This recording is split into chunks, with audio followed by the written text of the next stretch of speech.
ഏതാനും ദിവസങ്ങൾക്ക് മുമ്പാണ് നമ്മെ എല്ലാവരെയും കണ്ണീരിലാഴ്ത്തിയ, വേദനയുണ്ടാക്കിയ ഒരു അപകടമുണ്ടായത്. മദീനയിലെ ആ ഒരു അപകടത്തിൽ മരണപ്പെട്ടു പോയതൊരു കുടുംബത്തിലെ 4 പേരായിരുന്നു.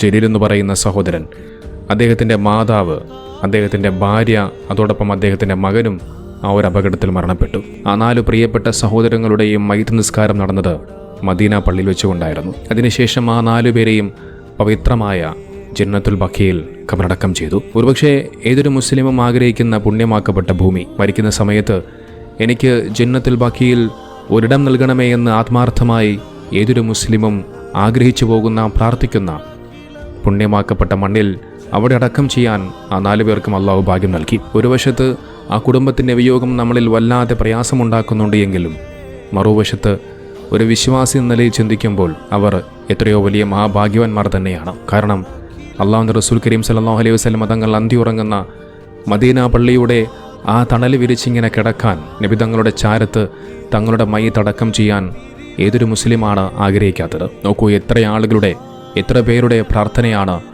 ആ മരണപ്പെട്ടു പോയ പ്രിയപ്പെട്ട സഹോദരങ്ങൾക്ക് ലഭിച്ചത്. വലിയ മഹാഭാഗ്യമുള്ളവർ.